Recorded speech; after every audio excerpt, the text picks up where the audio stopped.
ஆனால் சட்டசபையில் பேசும்போது பார்ட்டி ஃபண்டுன்னு தான் சொன்னேன். அது எந்த பார்ட்டி, என்ன ஃபண்டு, யாரு, என்ன பேரு எதுவுமே சொல்ல. தப்பு, அது முருகானந்தா ராசம் மறந்துட்டியான்னு வரும். பார்ட்டி ஃபண்டுன்னு சொன்னவனை எடுத்தாங்க பாருங்க ஒரு ஓட்டம். மார்க்கெட்டில் கூட நான் பார்க்கலையே அப்படி ஒரு ஓட்டம். அந்த ஓட்டம் போலீஸ் ட்ரைனிங்ல கூட என்ன வேணும் ஓடலடா. இனிமே பேச ஆரம்பிக்கிறதுக்கு முன்னாடி என்ன பண்ணணும் அப்படின்னா, ஒரு நண்பர் ஒருத்தர் சொன்னார், மாண்புமிகு பேரவைத் தலைவர் அவர்களே எல்லா டோரையும் இழுத்து லாக் பண்ணுங்க அப்படின்னு சொல்லிட்டு தான் பேச்ச ஆரம்பிக்கணும் போல் இருக்கு. ஏன்னா பேசிட்டு இருக்கும் போது எந்திச்சு ஓடிடுறாங்க. 5 நிமிஷம் பேசினதுக்கே குளத்தூர்ல கொத்து பரோட்டா போட்டாங்க. இதுக்கு மேல பேசினா மொத்தமா முடிஞ்சிடும், பாத்துக்கங்க. நீ நினைக்கிற அளவுக்கு நான் ஒன்றும் பெரிய பயிற்று கிடையாதுப்பா, ஒன்லி பில்டப். இது எப்படி இருக்கு தெரியுமா? எங்க அப்பா பீரோக்குள்ள இல்ல, எங்க அப்பா பீரோக்குள்ள இல்ல அப்படின்னு சொல்ற மாதிரி. எனக்கே ஃபர்ஸ்ட் புரியல, ஏன்பா ஓடுறாங்க அப்படி என்ன நம்ம சொல்லிவிட்டோம். அதான் அந்த குற்றம் உள்ள நெஞ்சுக்கு தான் குறுகுறேங்கும். ஐயோ ஏன் கேக்குறீங்க, இவங்களோட செம்ம கூத்தா இருக்குங்க, செம்ம ஃபன்னா இருக்கு.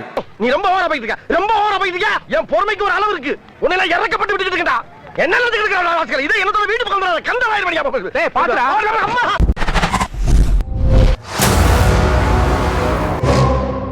சுப்ரீம் கோர்ட் ஓங்கி மண்டேலியே நறுக்கு நறுக்கு நறுக்கு என்று செம்மட்டியாலே அடிச்சும் இந்த திமுக முழிச்சுக்கல அப்படின்னா அப்ப கொஞ்சம் கஷ்டம்தான்.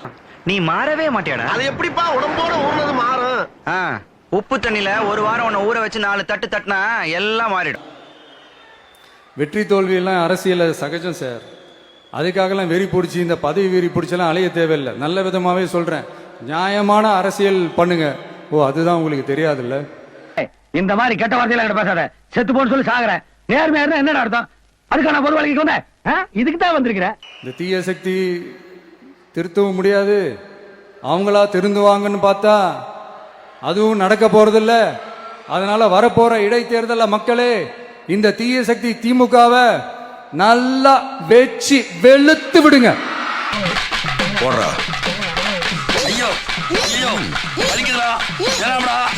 அரசியல் ஆதாயம் தேரணும் நாங்கள் முடிவு பண்ணியிருந்தோம்னா அன்றைக்கே எஃப்ஐஆரில் ஒரு பேரை போட்டு நாங்கள் பாருன்னு போயிருக்கலாம். அதுக்கப்புறம் அது என்ன நடந்தாலும் எங்களுக்கு பிரச்சனை இல்லைன்னு ஒதுங்கி போயிருக்கலாம். ஒன்று உடனடியாக போய் பார்த்தது நாங்கள் தான் பார்த்தோம். அடிப்படையில் அன்பில் மகேஷ் எல்லாம் தூக்கி உள்ள வச்சா மக்கள் திரு விஜய் அவர்களை கொண்டாடுவார்கள்.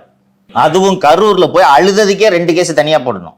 கண்டிஷனை ஃபாலோ பண்ணுங்கடா, கண்டிஷனை ஃபாலோ பண்ணுங்கடா, ஓவர் ஆக்டிங். இதுக்கு 2 கேஸ் செக்ஷனை சேர்த்து போட்டு விட்டுங்க ஏட்டையா அப்படின்னு தூக்கி உள்ள வைக்கணும். ஐயோ பேசாம தூங்கி இருக்கலாம், நானே வந்து மாட்டிக்கிட்டனே. உங்களை மாதிரி ஓடி ஒளியிறது வந்து ரன்னிங் ரேஸ் வச்சா யார் ஃபர்ஸ்ட் ஓடுவார்னு சொல்லி ஜோசப் விஜய் மாதிரி நாங்க ஓடல. செந்தில் பாலாஜி எங்க இருக்காரு சொல்லுங்க. மிஸ்டர் முஸ்தபா நீங்க பேசும்போது அமைதியா இருந்தா நீங்க அமைதியா இருக்கணும். தற்கொலை மாதிரி ஏங்க அவர் பேசும்போது அமைதியா தானே இருந்தா. அழுவுறான். ஏய் அழுவலடா. அது அழுவலையா? கண்ணீர் ஒழி பேண்ட்டுக்குள்ள போயினுக்குது, அழுவலன்ற.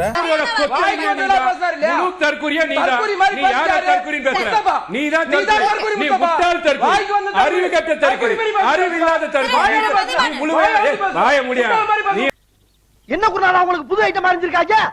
எங்க திரும்புங்க. கர்ம கர்மா என்ன இப்படி நாறுது? ஓடு ஓடு என முன்னாள் அமைச்சர் செந்தில் பாலாஜி அந்த பதிவில் குறிப்பிட்டிருக்கிறார். திருச்சி விமான நிலையத்தில் பத்திரிகையாளர்கள் அத்தனை பேர் இறந்துள்ளதாக கூறியும் பாதிக்கப்பட்ட மக்களை பார்க்காமல் தனி விமானம் பிடித்து ஓடியது யார் என்பது எனது கரூர் மக்களுக்கு நன்றாக தெரியும். ஓடு ஓடு என குறிப்பிட்டிருக்கிறார் திமுக எம்எல்ஏ செந்தில் பாலாஜி. செந்தில் பாலாஜி ஈடி வந்தப்ப கட்டில் கடையில போய் அழுதவர் தானே. கட்டில் கடையில போய் கட்டில் கடையில இருக்கிற கட்டில் காலை பிடிச்சிட்டு என்னை விட்டுருங்கன்னு அழுது கதறனவர் தானே. ஊரே கொள்ளையடிக்க தெரியுது, கொள்ளையடிச்சு கேஸ் வாங்க தெரியுது, ஊரை கொள்ளையடிச்சு எல்லாருக்கும் பணம் வாங்க தெரியுது. ஆனா ஈடி வந்து தூக்குனா கட்டில் கடையில போய் தானே ஒளிஞ்சுக்கிட்டு அழுதாரு. அன்னைக்கு எல்லாரும் கேமரால பார்த்தோம்ல. பில்டிங் ஸ்ட்ராங், பேஸ் மட்டும் கொஞ்சம் வீக். ஸ்டாலின் அவர்கள் வந்து ex MLA, Kolathur ex MLA. Okay, ஏன் அந்த ஒரு விஷயத்துக்கு வர மாட்டீங்க? எதுக்கு வரணும்? முன்னாள் முதலமைச்சர் அப்படிங்கிற ஒரு இடத்திற்கு எங்க எம்எல்ஏ வந்தாதானே முன்னாள் முதலமைச்சர் எல்லாம் பேச முடியும். நீ தோத்துட்டேன்னு உன் காதுல வந்து கத்துனாலும் நீ தோத்துட்ட. அதாவது அறிவிக்கப்பட்ட 12 மணி கடந்து 7 மணி நேரம் கழித்துதான் வந்தார். இந்த காலதாமதம் கூட்ட நெரிசலுக்கு முக்கிய காரணமாக அமைந்தது.